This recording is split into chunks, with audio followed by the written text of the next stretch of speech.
Assalamualaikum warahmatullahi wabarakatuh.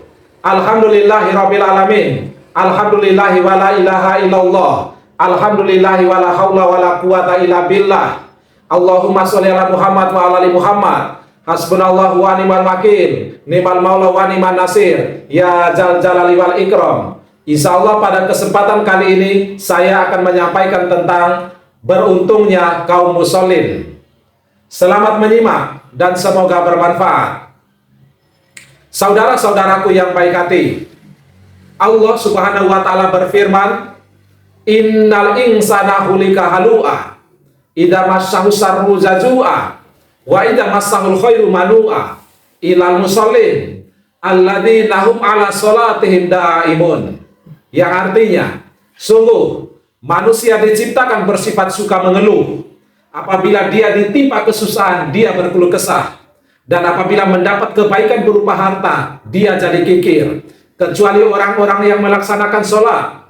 Mereka yang tetap setia melaksanakan sholatnya. Quran surat Al-Ma'arij, surat ke-70, ayat 19-23. Sholat adalah identitas seorang muslim. Sholat adalah perhiasan seorang muslim. Sholat adalah kebutuhan primer seorang muslim. Sholat adalah kunci kebahagiaan seorang muslim di dunia dan di akhirat. Sholat adalah hakikat seorang muslim. Sholat adalah kehormatan seorang muslim. Dan sholat adalah me time-nya seorang muslim. Oleh karena itu, di dalam pembahasan kali ini, saya akan mengemukakan beberapa dalil nakli tentang betapa beruntungnya orang-orang yang senantiasa mendirikan sholat sebagai bahan pengingat bagi diri saya sendiri dan juga bagi kaum muslimin dimanapun berada. Saudara-saudaraku yang baik hati, adapun beberapa keuntungan yang akan diraih oleh orang-orang yang senantiasa istiqomah mendirikan sholat adalah sebagai berikut. Keuntungan yang pertama, sholat akan menjadi penyebab terampuninya dosa-dosa. Dalilnya dari Utsman radhiyallahu anhu, Rasulullah shallallahu alaihi wasallam bersabda yang artinya, tidaklah seorang muslim memperbagus wudunya lantas ia mengerjakan sholat, melainkan Allah mengampuni baginya dosa di antara sholat tersebut dan sholat berikutnya. Hadis riwayat Bukhari nomor 160 dan Muslim nomor 227. Keuntungan yang kedua, sholat akan menjadi penyebab masuk ke dalam surga. Dalilnya Rasulullah Shallallahu Alaihi Wasallam bersabda, "Man sholal bardaini dakhalal jannah," yang artinya, barang siapa yang mengerjakan sholat bardai, yaitu sholat subuh dan sholat asar, maka dia akan masuk surga. Hadis riwayat Bukhari nomor 574 dan Muslim nomor 635. Keuntungan yang ketiga, sholat akan menjadi penghalang masuk ke dalam neraka. Dalilnya Nabi Shallallahu Alaihi Wasallam bersabda yang artinya, tidaklah akan masuk neraka orang yang melaksanakan sholat sebelum terbitnya matahari, yaitu sholat subuh, dan sholat sebelum tenggelamnya matahari, yaitu sholat asar. Hadis riwayat Muslim nomor 634. Keuntungan yang keempat, orang yang sholat berada di dalam jaminan Allah Subhanahu wa taala. Dalilnya Rasulullah Shallallahu Alaihi Wasallam bersabda yang artinya, barang siapa yang sholat subuh, maka dia berada dalam jaminan Allah. Oleh karena itu, jangan sampai Allah menuntut sesuatu kepada kalian dari jaminannya. Karena siapa yang Allah menuntutnya dengan sesuatu dari jaminannya, maka Allah pasti akan menemukannya dan akan menelungkupkannya di atas wajahnya dalam neraka jahanam. Hadis riwayat Muslim nomor 163. Keuntungan yang kelima, orang yang sholat isya dan sholat subuh secara berjamaah mendapat pahala seperti orang yang sholat terus-menerus sepanjang malam. Dalilnya Nabi Shallallahu Alaihi Wasallam bersabda yang artinya, barang siapa yang sholat isya berjamaah, maka seolah-olah dia telah sholat malam selama separuh malam. Dan barang siapa yang sholat subuh berjamaah, maka seolah-olah dia telah sholat seluruh malamnya. Hadis riwayat Muslim nomor 656. Keuntungan yang keenam, salat akan mensucikan dosa-dosa seperti sucinya bayi yang baru lahir. Dalilnya, Rasulullah Muhammad SAW bersabda yang artinya, dan bila ia berdiri dan salat lalu memuji Allah serta menyanjungnya dan juga memujinya dengan sesuatu yang memang dialah yang berhak atasnya, lalu mengkhusukkan hatinya semata-mata hanya untuk Allah, maka niscaya ia akan berlepas diri dari dosa-dosanya sebagaimana hari ia dilahirkan oleh ibunya. Hadis riwayat Muslim nomor 832 versi Sarah Muslim. Keuntungan yang ketujuh, salat adalah perkara yang akan dihisab pertama kali di hari kiamat. Dalilnya, dari Abu Hurairah radhiyallahu anhu, Nabi SAW bersabda yang artinya, amalan pertama yang akan dihisab dari seorang hamba di hari kiamat adalah salatnya. Jika salatnya baik, maka ia akan beruntung dan selamat. Jika salatnya rusak, maka ia akan merugi dan binasa. Jika ada salat fardunya yang kurang, maka Allah tabaraka wa ta'ala akan berkata, lihatlah apakah hambaku ini memiliki amalan salat sunnah. Kemudian disempurnakanlah yang kurang dari salat fardunya. Dan ini berlaku pada seluruh amalan lainnya. Hadis riwayat At-Tirmidzi nomor 413 disahihkan oleh Syekh Al-Albani di dalam kitab Sahih At-Tirmidzi. Keuntungan yang kedelapan, salat akan mengangkat derajat dan menghapus kesalahan. Dalilnya, dari Sauban radhiyallahu anhu berkata, dari Nabi SAW bersabda yang artinya, hendaklah engkau memperbanyak sujud kepada Allah, karena engkau tidaklah sujud pada Allah dengan sekali sujud, melainkan Allah akan meninggikan derajatmu dan akan menghapuskan satu kesalahan.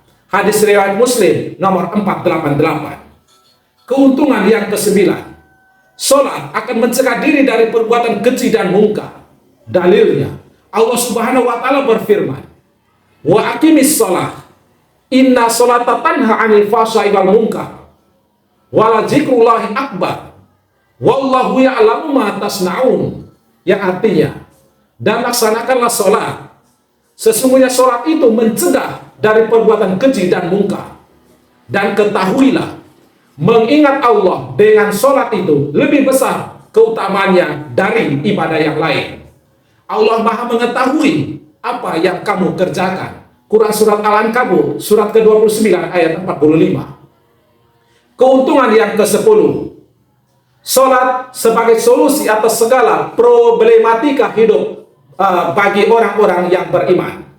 Dalilnya, Allah Subhanahu wa taala berfirman, wasta'inu bis-sabri was-shalah wa innaha lakabiratun illa 'alal khashiin, yang artinya, dan mohonlah pertolongan kepada Allah dengan sabar dan salat, dan salat itu sungguh berat kecuali bagi orang-orang yang khusyuk. Quran surat Al-Baqarah surat kedua ayat ke-45. Allah Subhanahu wa taala juga berfirman, ya ayyuhallazina amanu sta'inu bis-sabri was-shalah innallaha ma'as-sabirin, yang artinya, wahai orang-orang yang beriman, mohonlah pertolongan kepada Allah dengan sabar dan salat. Sungguh Allah beserta orang-orang yang sabar. Quran surat Al-Baqarah surat kedua ayat 153. Diriwayatkan dari Huzaifah radhiyallahu anhu, beliau mengatakan, dulu jika ada perkara yang menyusahkan Nabi SAW, beliau mendirikan sholat. Hadis riwayat Abu Daud nomor 1420, sanad hadisnya hasan. Keuntungan yang ke-11, pahala dan kebaikan yang besar telah disiapkan untuk hambanya yang mendirikan sholat. Dalilnya, Nabi Muhammad SAW bersabda yang artinya, 5 sholat yang telah Allah Ta'ala wajibkan kepada para hambanya, siapa saja yang mendirikannya dan tidak menyia-nyiakannya sedikit pun darinya karena meremehkan haknya, maka dia memiliki perjanjian dengan Allah Ta'ala untuk memasukkannya ke dalam surga. Sedangkan siapa saja yang tidak mendirikannya, dia tidak memiliki perjanjian dengan Allah Ta'ala. Jika Allah menghendaki, dia akan menyiksanya dan jika Allah menghendaki, dia akan memasukkan ke dalam surga. Hadis riwayat Abu Daud nomor 1420, An-Nasai nomor 426, Ibnu Majah nomor 1401, sanad hadisnya sahih. Keuntungan yang ke-12, orang yang mendirikan sholat akan mendapatkan cahaya, petunjuk, dan keselamatan. Dalilnya, Nabi Muhammad SAW bersabda, "Was-sholatu nur." Artinya, sholat adalah cahaya. Hadis riwayat Muslim nomor 223. Cahaya yang dimaksud yaitu cahaya di dalam hati, cahaya pada wajah, cahaya di alam kubur, dan cahaya pada hari kiamat. Diriwayatkan dari Abdullah bin Umar radhiyallahu anhuma bahwa Nabi Muhammad sallallahu alaihi wasallam mengingatkan tentang sholat pada suatu hari. Kemudian berkata, yang artinya, siapa saja yang menjaga sholat, maka dia akan mendapatkan cahaya, petunjuk, dan keselamatan pada hari kiamat. Sedangkan siapa saja yang tidak menjaga sholat, dia tidak akan mendapatkan cahaya, petunjuk, dan keselamatan. Dan pada hari kiamat nanti, dia akan dikumpulkan bersama dengan Qarun, Fir'aun, Haman, dan Ubay bin Khalaf. Hadis riwayat Ahmad, juz 2, halaman 169, dengan sanad hadisnya hasan. Qarun adalah contoh dari pengusaha yang lalai dari sholat karena disibukkan dengan hartanya. Fir'aun adalah contoh dari penguasa yang lalai dari sholat karena disibukkan dengan kekuasaannya.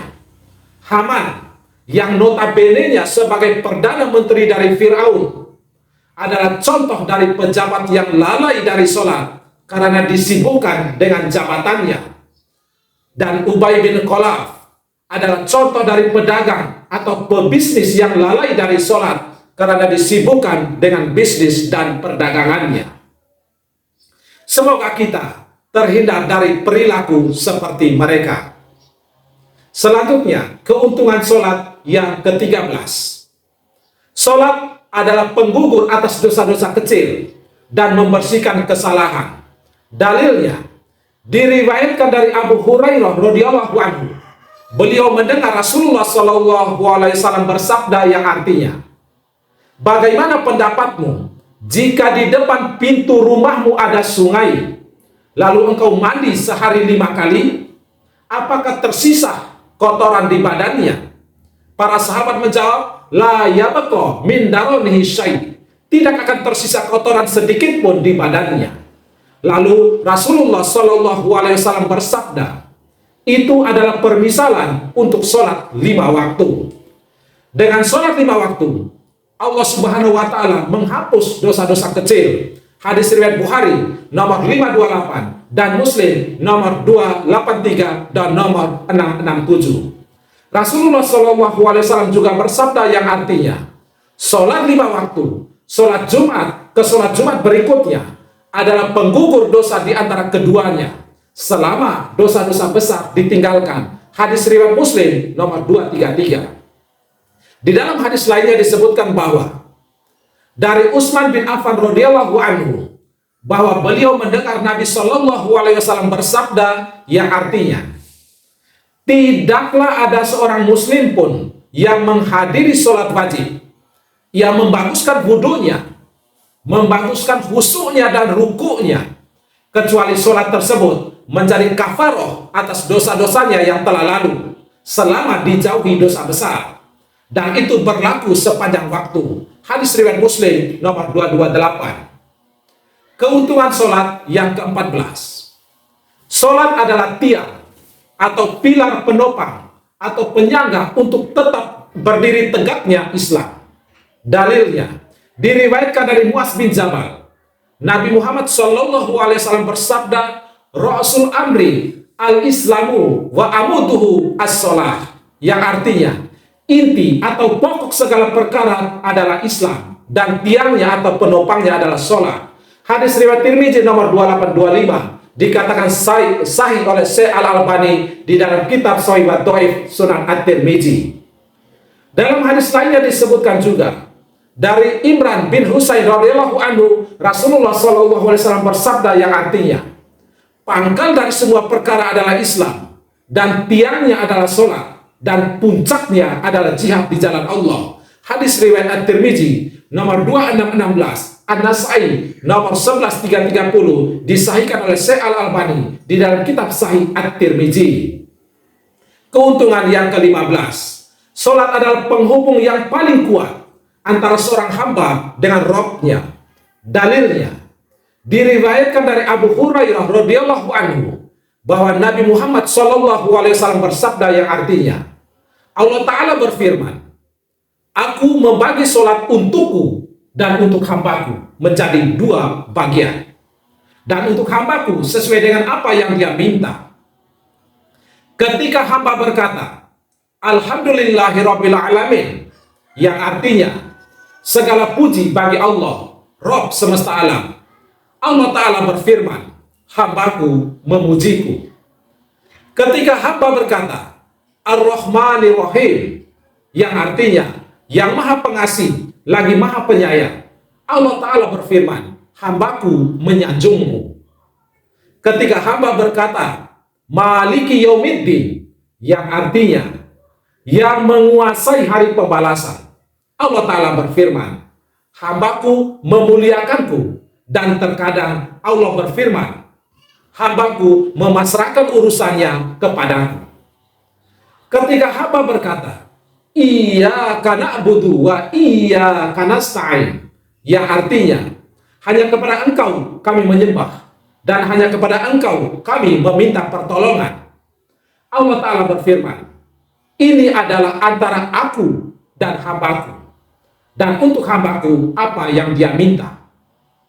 Dan ketika hamba berkata, Ihdinas siratal mustaqim, siratal ladzina an'amta 'alaihim ghairil maghdubi 'alaihim waladdallin, yang artinya yaitu jalan orang-orang yang telah Engkau beri nikmat kepada mereka, bukan jalan mereka yang dimurkai dan bukan pula jalan mereka yang sesat.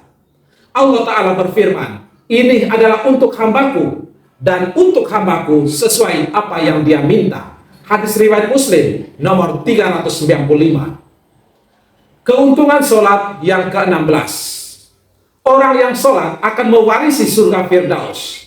Dalilnya Allah Subhanahu wa Ta'ala berfirman, Qad aflahal mu'minun alladzina hum fi sholatihim khashi'un walladzina hum ala sholawatihim yuhafizun ulaika humul warisun allazi nayarisuna firdaus hum fiha khalidun, yang artinya sungguh beruntung orang-orang yang beriman, yaitu orang yang khusyuk di dalam sholatnya serta orang yang memelihara sholatnya.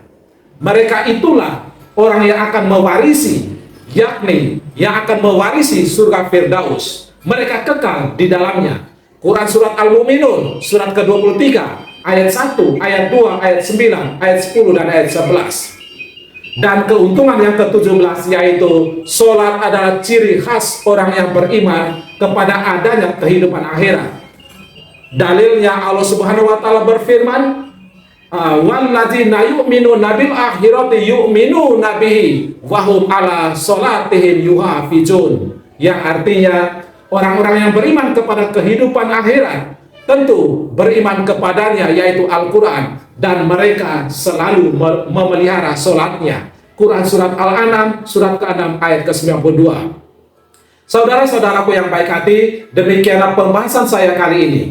17 keuntungan yang diraih oleh orang-orang yang mendirikan sholat sebagaimana tersebut di atas, merepresentasikan 17 rakaat sholat 5 waktu di dalam sehari.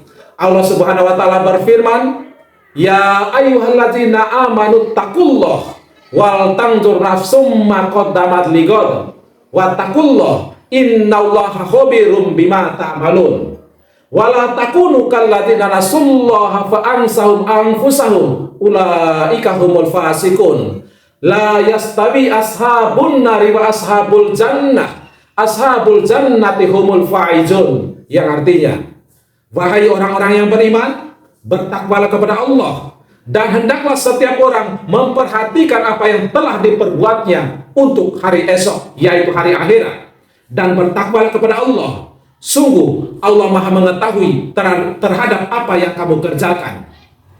Dan janganlah kamu seperti orang-orang yang lupa kepada Allah, sehingga Allah menjadikan mereka lupa akan diri mereka sendiri. Mereka itulah orang-orang yang fasik. Tidak sama penghuni neraka dengan para penghuni surga.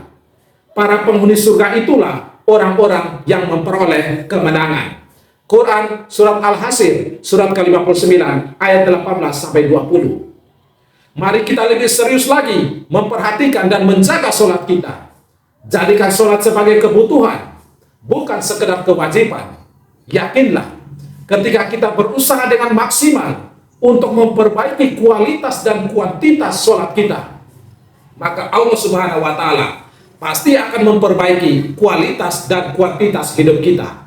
Ingatlah selalu nasihat dari Ali bin Abi Thalib radhiyallahu anhu yang berkata bahwa sholat tapi pikiran kemana-mana masih jauh lebih baik daripada kemana-mana tapi tidak sholat.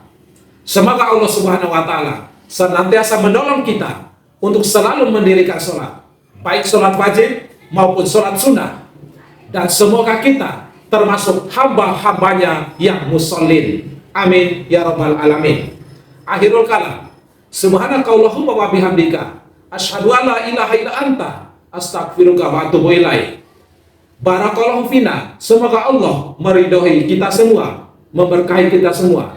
Sahalallahu lana khairan haitsu kunna. Semoga Allah memberikan kemudahan kita di dalam kebaikan dimanapun kita berada. Wassalamualaikum warahmatullahi wabarakatuh.